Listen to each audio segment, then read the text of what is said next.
এক কথায় এক সুর।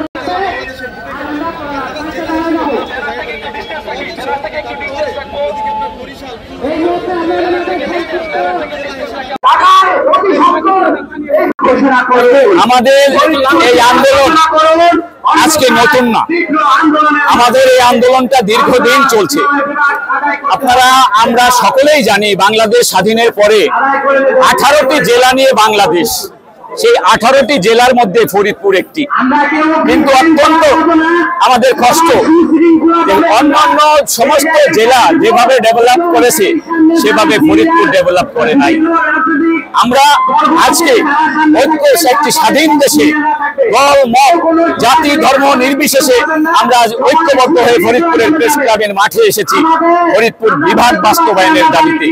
অত্যন্ত লজ্জাজনক ভাবে একটি কথা স্মরণ করতে হচ্ছে, বাংলাদেশের সাবেক একজন প্রভাবশালী মন্ত্রী তিনি ফরিদপুর বিভাগ ঘোষণা হয়েছে টেলিভিশনে দেখাচ্ছে, মোবাইলে দেখাচ্ছে, এইরকম প্রতারণাও ফরিদপুরবাসীর সাথে করেছে। উনি ফরিদপুরকে বিভাগ করা হয়েছে, ফরিদপুরকে সিটি কর্পোরেশন করা হয়েছে, উনি মিষ্টি খাওয়া খাওয়াই করছে ডিসিএসপির সাথে।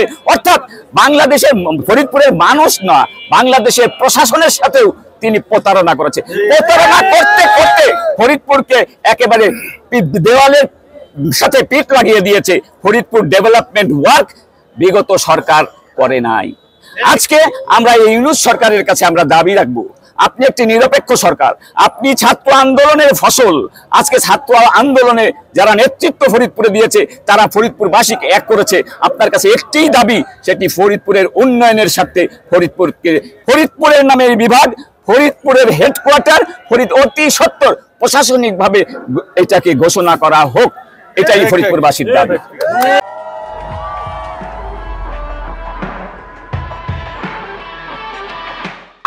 আসসালামু আলাইকুম রহমতুল্লাহ। প্রিয় ভাই বোনেরা, আপনারা জানেন যে ফরিদপুর একটা ঐতিহ্যবাহী জেলা। এই জেলা এক সময় এখন যেভাবে আছে আগে কিন্তু তেমন ছিল না। রাজবাড়ী, তারপরে গোপালগঞ্জ, মাদারীপুর, শরীয়তপুর, এক কথায় এই যে 5টি জেলাকে নিয়ে এখন বিভাগ করতে যাচ্ছে। 5টি জেলা কিন্তু আগে এক সময় ফরিদপুর জেলার অন্তর্ভুক্ত ছিল। তো আমরা মাদারীপুর এবং শরীয়তপুরবাসীকে বলবো যে আপনারা ইদানিং আমরা লক্ষ্য করছি যে ফরিদপুর বিভাগ যেন না হয়, এই জন্য আপনারা আন্দোলন করছেন। তো আপনারা যারা না বুঝে আন্দোলন করছেন তাদেরকে আমি বলবো, দেখুন আপনারা চিকিৎসার জন্য হলেও কিন্তু ফরিদপুরে আসেন, ঢাকাতে কিন্তু যান না। কেন? ঢাকায় খরচ বেশি, আর সেই তুলনায় ফরিদপুরে কিন্তু অনেক কম খরচের মধ্যে আপনারা এখানে চিকিৎসা সেবা পেয়ে থাকেন। একইভাবে এখনো পর্যন্ত আপনাদের দলিল পত্র যত ধরনের সেবার কাজ রয়েছে এগুলো কিন্তু আপনাদের ফরিদপুরে এসে করতে হয়।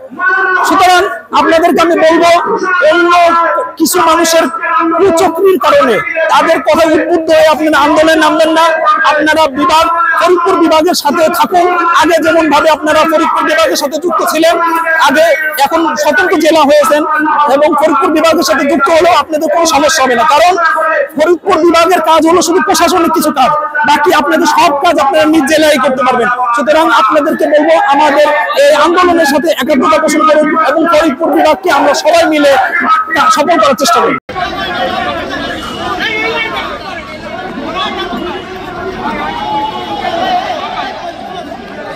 ফরিদপুর একটি প্রাচীন ঐতিহ্যবাহী জেলা। এই জেলা অনেক আগেই বিভাগ হওয়া উচিত ছিল, কিন্তু আমরা দেখেছি সরকার কর্তৃক একটি সিদ্ধান্ত নিয়েছে ফরিদপুর এবং কুমিল্লাকে বিভাগ করার। আমরা সেই দাবিতে সমর্থন জানাই এবং আমরা চাই অবিলম্বে দ্রুত যেন এই বিভাগটি কার্যকর করা হোক।